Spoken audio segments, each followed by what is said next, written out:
Hey YouTube, what's happening? Got another video here today related to the topic that I made before with my grasshopper mower about paying attention to details. Now I bought me a nice leaf vacuum off of Foot Swap. These are normally like a $1,500 machine.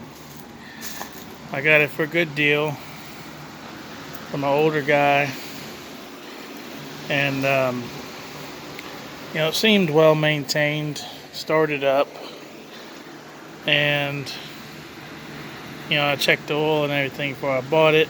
It was black as coal, but the guy was telling me he basically bought the machine for once a year when his magnolia tree would drop its leaves. He'd go back in his yard, and but he wouldn't do it. He'd pay his landscape company people to do it. But anyway, so when I got it, I knew something wasn't right because this setup didn't look factory to me.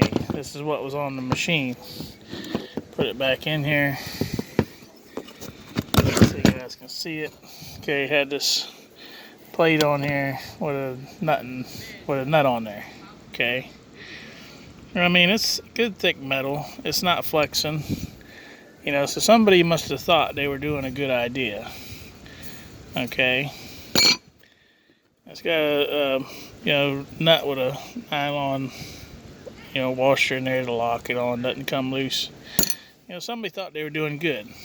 Okay, so this thing sat on the machine like this, and the filter element was exposed to the everything around it, which is no big deal.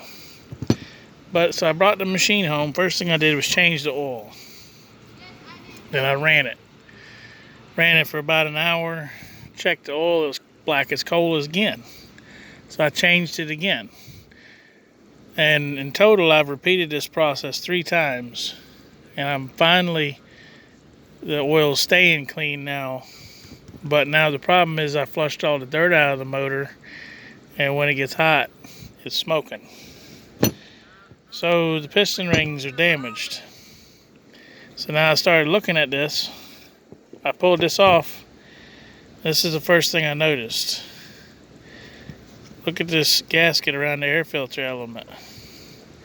It's broken off. Okay, now follow this with me. Do you see this channel? Okay, there's an outer seal. Okay, outer seal, and then an inner seal.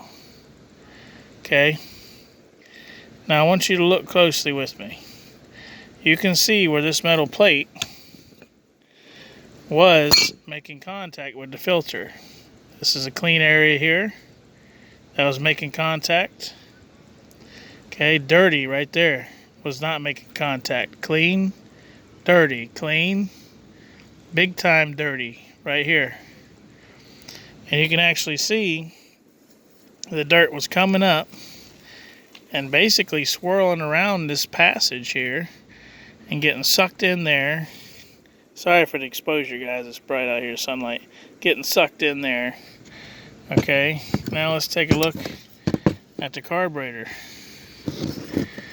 Look at all this dirt inside the carburetor.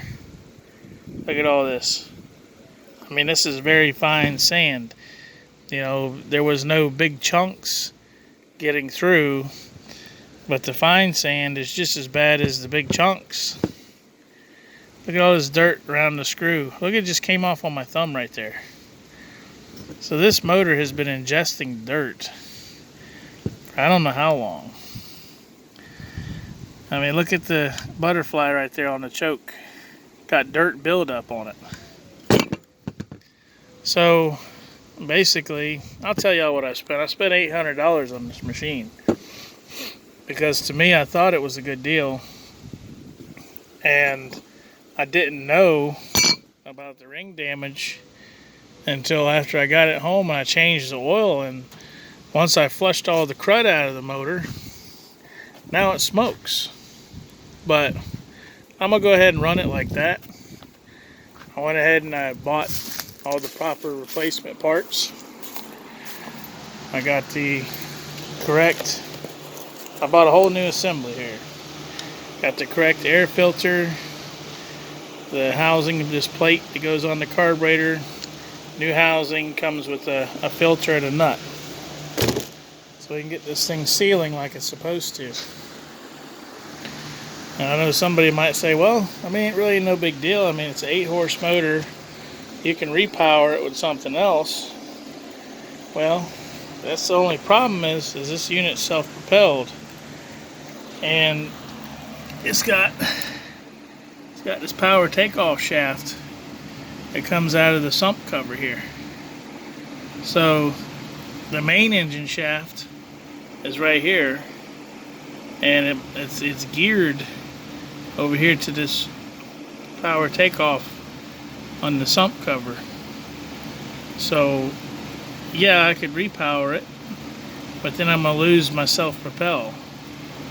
So I think at this point what I'm gonna do is I'm just gonna run her until she don't want to run no more. I mean, it's got plenty of power. It's just smoking once it gets hot. And you know, I could probably tear it down, put a ring kit in it, hone the cylinder. You know, but that's what I'm guessing. You know, I might get in there and find out the valve guides are sloppy or something like that. So, you know, to me, you know, a little bit of some smoke. I just have to make sure I keep the oil topped off, because I know it's burning it. But look at that. That's dirty oil that has about, I'd say probably 20 minutes of run time on it. This is as clean as I've managed to get it after the 3rd oil change. I'm trying to get it to zoom. There you go. I mean, yeah, it's still clean, but there's dirt in there. So the whole point of this whole video is pay attention to the small things, because in the end it's probably going to bite you. I think what happened is probably sometime in this machine's life they're using it, you know, and the wing nut vibrated off. They lost the cover. You know, the air filter fell off. So, you know, somebody's thinking, okay, well, I can just make something. And they did. And for all practical purposes, you would think, oh, you know, this is doing a good job. But you know what killed it? Is this right here, this part of the gasket being broken. And they probably looked at this air filter and they probably said, oh, there's no reason to worry, because not only does it seal out here, but it seals in here as well. What they didn't know was this plate wasn't making full contact with this seal here. So what? Less than $10 part ruined a machine. You know, should have just went and got a new air filter.